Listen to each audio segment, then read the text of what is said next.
Добър ден! Здравейте всички любители на плетивата. Днес искам да ви покажа едно мое изделие, в което работя в момента, като за него искам да ви обясня някои елементи, които според мен са интересни. В едно от последните видеа, които записвах, обяснявах за това, че последно време аз обичам биетата. Това са тези части, които обточват изделието, да ги правя повечето от тях отделно. И какво имам предвид, когато правя този избор. Значи ето тук вече на това централното бие, върху което са копчетата, от едната страна е завършено, а от другата страна сега ми предстои да направя същото, но с отвори за копчетата. Ето може да видите каква е разликата в дължината и по какъв начин чрез бието сега ще коригирам този отпуснат край в тази част, където виждате, че той изобщо не стои добре като кройка и определено няма да е удобно на човека, който ще го носи.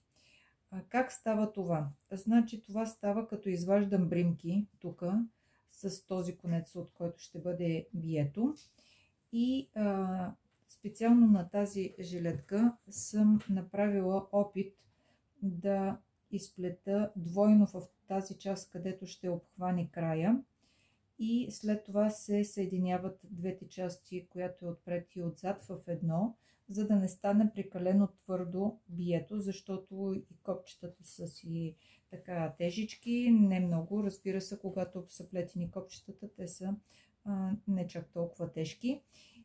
Но защо реших да направя такова бие? Ето този ръкав, който още не съм го приключила, може да видите там, където се сменят цветовете, няма начин да не се получат едни възли, където се прикрепя новия цвят.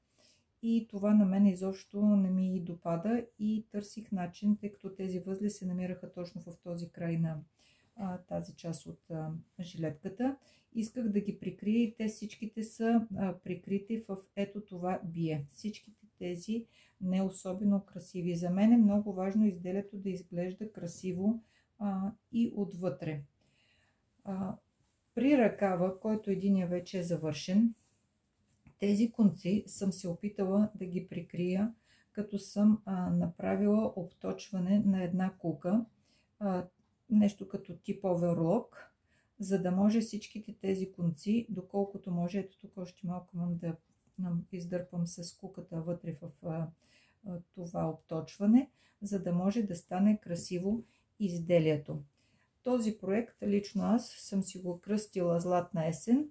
Златната есен е мой любим сезон и въпреки че не обичам многоцветни изделия да плета, обичам по-изчистени, по максимум в два цвята, реших да направя опит дали ще успея да направя нещо красиво от повече цветове, при условие, че в момента имам остатъчни прежди, които не са достатъчни за едно цяло изделие, но се опитах да ги съчетая по този начин.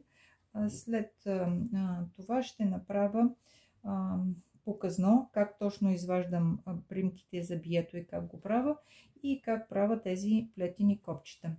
Това е за сега от мен. До скоро. Чао, чао!